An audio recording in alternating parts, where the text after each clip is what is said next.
Start recording. Hide these. Okay, guys, enjoy the reading. Here we go. In the open kitchen, thickly roofed with tangled leafy vines, a small fire crackled in a high circle of grey rocks, casting long shadows on the earthen floor. Father, who was that falyn?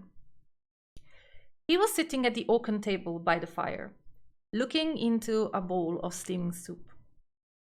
Before his answer came, he stirred the food 4 times slowly with a slim white spoon. Someone you may one day know as your kin, said his father. But not today. Today you are my son, and he is no son of mine. Eat your supper. It's getting cold. He ate obediently, though the dense orange soup tasted bland to his palate. When the bowl was empty, he said, "I'm sorry, Father." The words came out in an indistinct mumble, so that he was not sure they had been heard. "Come, it's time to sleep."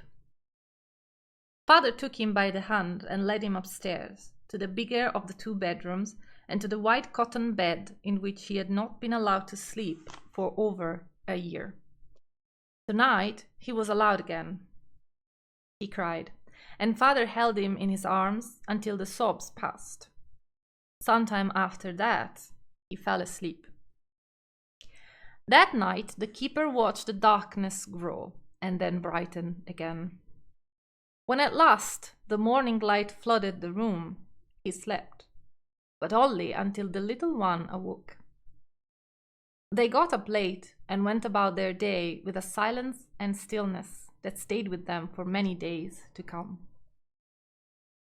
Then one morning his father told him, "Tomorrow we go into the forest." His mouth fell open in a wide O, and he did not think to close it for quite some time. "We leave before dawn, so you will go to sleep early tonight." He did not sleep that night. Before the sun rose, he and Father rode on Tashira's back into the deep, unending jungle. Tall tree trunks rushed by them in a blur of brown and green, and the smell of earth, trees, flowers, and wood filled their senses. The ground and the air were moist, and did not dry even as the day went on, for daylight was timid beneath the high jungle canopy. Everything he saw that day was a marvel. He grinned and giggled until his cheeks hurt and his breath was all out of him. Then he grinned some more, and to his delight, Father laughed along with him till his white eyes were bright with tears. He pointed at things, asked about them, and listened to his father tell him about the tree with smooth white bark, the stream that flowed fast and bubbly, the huge red flower with the white dots that looked as if it might suddenly spring up and begin to walk, and many, many other wonders. As the light of day began to dim, he kept his eyes from closing for as long as he could. But when twilight came, he slipped into quiet dreams. In the small room above the garden, Mevidia laid the child in bed and kissed his forehead. Then, with a tender smile on his lips, he murmured, "Sweet dreams, guardian." The next morning, and for many mornings to come, the boy awoke thrilled with excitement, dreaming of the day when his father would surely say, "Tomorrow we go into the forest." This time he would make sure to sleep the night before, so that he could be awake when they returned home in the darkness of midnight. He did not ask his father when next the day would come, for that would certainly scare the time farther away. Instead, he waited, and once and again his patience was rewarded. This day was silent and hot. He was 8 years old. His father was asleep on a blanket of vivid grass by the great riverside, cloaked in a robe of silver chiffon and wrapped in the heat of a sunbeam that shone intrepidly through the green canopy. Father had returned from a long hunt only the day before and was tired.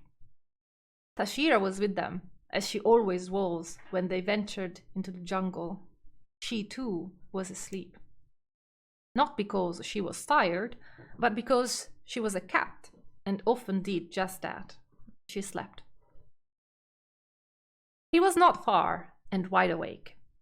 He had climbed a blooming nut tree and was 10 feet above the ground, standing on a cluster of coconut-sized pods and holding tightly the thick twigs that grew all around the trunk, rough and old near the bark and green and smooth at the tips. The tips were covered in green buds, some of which had opened into big flowers with 6 red petals and a heart filled with pink and yellow stamens. Between 2 of these flowers hid the little creature he was chasing after, a red squirrel with black almond eyes, a cream belly, and a tail like a tongue of flame. "I got you," he whispered, beaming at it. He stretched out to touch it. The critter hopped past his hand and ran up his arm to his shoulder, then leaped, spread its wings like arms, glided softly, and dived into the tall grass below. "Not fair," he laughed. He hurried down after it and snooped about in the sea of green. The squirrel re-emerged, standing up on an old tree root. It looked his way, with a fat nut in its tiny fingers. He carefully went to crouch near it and offered his open hands. The squirrel gave him the nut. "I'm not hungry," he giggled. The furry creature sniffed his fingers, then leaned forward. He felt the light pressure of the creature's gentle touch, its hard nails thin and sharp. He waited very still. Finally, the squirrel climbed to retrieve the nut and began to nibble it right there on his hands. He held his breath, his cheeks stinging with glee. The creature paused, listening. It glanced around, its head twitching left and right and back. Its tail flickered once. Quick as a heartbeat, it scrabbled up his arm and slipped inside his clothes. "Hide!" He jolted upright. Then he froze. Warm against his belly, the critter shuddered. His own body shivered. But he held himself still, for the fear he felt was not his own. His belly squeaked. "Hush, little one," he said inside his clothes. "What scares you?" The creature kneaded his skin, scratching him with little nails, quivering and sniveling. He inhaled deeply to ease his own tremors. He looked up and cast the fear out through his breath, clenching his fists. Bracing himself, he brought forth focus to his eyes. About him the jungle shone and twinkled with life, full of currents and light. The leaves of trees shimmered green around him and above him. High in the sky the wind blew white and bright, and the sun wove the world red. Down below the earth sparkled densely with stars, myriads of tiny lives. He looked upon the one essence of all things, and in it he saw a darkness, a wrongness, a slithering mass of steaming emptiness that swam in the multicolored currents of the river, 30 yards away. He blinked.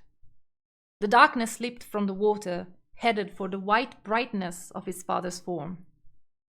He waved a hand at it and slapped it back into the river. Then he sprang forward. The squirrel's nails tickled him as the critter scuttled out his clothes to flee the opposite direction. He kept his eyes on the darkness. He'd wished to cast it all the way beyond the river, but instead he had only managed to shove it back in the water. And now it leaped again, shooting out from the river's depths as an up-diving falcon. He threw himself at it, arms outstretched, uncaring of the rock that tricked his foot. His mind locked around a frigid emptiness, and his chin smacked the ground. He lay there sniffling soil. The fall had lashed at the nape of his neck, and he'd whacked his teeth together. His hands were open on the ground, palms up in the air above. His mind held the icy emptiness. He got to his knees. Father lay sleeping beside him, unaware of the danger aloft. It was a snake, a pit viper, 20 inches long, flimsy, its round bulging eyes crowned with a crest of scales, its mouth gaping, the fangs drawn out. He could discern the creature's features through the steaming darkness that seeped from its marble-like body. But where he should see the light of living flesh, of a heartbeat, of flowing blood, he saw veins and masses of pulsing blackness. The creature's life was spent, eaten away. It did not think. It neither sensed nor felt the world around it. He held the snake suspended between parted hands. What was inside it tried to move. He pressed his mind stoutly around it and held it still. With the fingers of his right hand, he clasped the creature's feeble living essence. With the left, he tugged at the darkness. He wrenched it all out in one vigorous pull, and his hands snapped apart. The snake fell limp on the ground, lying there unmoving, its life force faintly guttering. The darkness, like a black vapor, tried to dissipate. He closed his hands around it, his fingertips nearly touching. He squeezed it into a dense globe of icy nothingness and watched it. He watched it pulse with the beat of a heart, and he began to feel wrong. Cold. He felt very cold. His arms had grown heavy. He could hardly hold them up. He caught himself nodding off and blinked. Tears oozed from his eyes. Father, wake up, he sobbed. His father did not hear him, just as he had not heard him fall down beside him or the water splashing in the river. His mind was submerged in a deep waving sleep. Despair took him, and in that moment he heard Tashira's high-pitched hissing. The Kara crouched in the grass, watching him with piercing eyes, holding back a little, cautious, her teeth bared. She came close and pressed a wide paw on Miriathel's chest. The keeper's eyes flickered brightly open. There was a flash of light. Father's arms wrapped around him, pulling him into a fast embrace. Relief washed over him. He wiped his tears against Father's chest, swallowing his frightened sobs. I'm cold. I know, child, but have no fear now. The danger has passed. He grabbed the dampened fabric of Father's silvery robe and held on to the embrace. Miriathel pulled back enough to gaze into his eyes. Because he had allowed the power to fade from his sight, he saw his father's form as it was in the stillness of things. His small eyes, white and dull, with tiny black pupils, his mouth unsmiling, but wrinkled with kindness. You did well, Father told him. Now lie in the sun for a while. You will soon feel warm. Without protest, he lay drowsing in the heat of the sun. They set out for home well before nightfall, riding fast on Tashira's back. He did not complain of the early departure. He did not feel like talking, anyway. He leaned against Father's chest and clung to his strong arms, shielding himself from the cold air that sipped under his clothes. It had never occurred to him that riding on Tashira's back was such a strenuous and uncomfortable thing. By the time they reached home, he was chilled to the bone. The day had grown dark, and he felt sick and exhausted. For the next 3 days he ailed with fever. It spent the hours sleeping or listening to his father read the stories of old. When at last he was deemed on the way to recovery, his favorite meal of coconut bread and pumpkin soup devoured as proof of good health, his father sat down solemnly beside him and told him then of the nature of darkness. The unlife, we call it, although what its true name is, we do not know. It is by curse of knowledge that our people are sworn to do battle against it and protect the world from its cold grasp. For darkness is the ender of all life. Father talked of how hundreds of centuries in the past, their ancestors had tamed the powers of light, and with them had secured a haven from unending night. They had built the city of Irius very near that passage between this realm and the one beyond, where this evil resides, and ever since they had kept watch. In the silence that followed, he thought for some time. Presently he asked, "What happened to the darkness I took from the snake?" "I cast it out of our realm," his father said, "and shut the doors behind it." "Will you teach me?" "I cannot." "Please?" "I would teach this to you if it were something that you could learn, but you cannot learn this." "I can learn, I promise." "You are strong," said father. "I know your power. You are the guardian. But you cannot cross the borders, and so you cannot cast out darkness. It is beyond your skill. The task falls to the keeper alone." He knew his father spoke the truth, because in the presence of the unlife, and for the first time in his life, he had felt defenseless. The memory upset him. "But I fought it, alone. I saved you, father." "That you did. You were brave, child. But you must be braver still. You must wield courage even when your power fails you. Your strength must come from your mind as well as your heart. Never let one rule over the other." He pondered his feelings for a while. It was fear he felt beneath his frustration. "What do I do if more darkness comes?" he asked. "Bring it to me, and I will cleanse the world of its taint." "But what if I can't, father? What if you're not with me?" "Then you must slay it." He stared in bewilderment. Father had taught him the value of all living things, Alassians, Karas, the creatures of the forests, skies and waters, the plants, trees and flowers, the grass that crowns the earth and the insects that crawl in it. "Slay it," father said now, "slay it." He did not think that darkness could be slain, for it was emptiness, it was coldness. Slay it, the creature. Slay the creature it wears. "The unlife cannot thrive in this world without a living body," said father.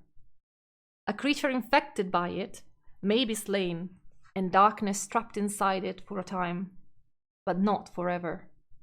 Eventually it will escape the body and seek a new servant. That is why the light exists. That is why I am its keeper. I am the vanquisher of darkness. It is my duty to cast the unlife from our realm, and your duty, when you are old enough to take it upon yourself, will be to watch the borders between the worlds, to safeguard the light, and with it, the life of all things. Now you know." "I'm old enough," he said. "I can fight the unlife with you." His father smiled, and there was laughter in his heart. He said, "No, child, you are still young. First, you must grow into a strong falyn. Only then you will fight at my side." "But I am ready." "You are ready to learn how to defend yourself, and that I will teach you. I will teach you the art of combat. An art that to him became a passion. Father taught him the stances and movements, the foot positions, how to feel for his center and find balance. He was a perseverant student, driven by the rigorous practice. Fighting was a fascinating dance, slow and graceful at times, fast and fierce at others. In the training, he found clarity of mind and learned to open his senses far outward, farther than ever before. And so it was that one sunny day, in his 13th year, his mind came upon something odd, an indistinct noise, like a buzzing. He was sparring with his father and became distracted, dropping his stance. He shone his gaze eastward, where he could see the jungle's living light for miles, a confused blend of colors and movement. He saw no darkness, yet what he sensed troubled him. "Someone comes," he said. There was a flicker of fear in his father's heart. How many, and where? 12, he counted, far beyond the great waterfalls. Alassians? He gave his father a questioning look. No. Miritel too gazed to the east, although he would not see past the 3 walls of their garden. Father, what are they if not Alassians? There was a long silence. Then at last, father said, "Human." And that is the end of chapter 1.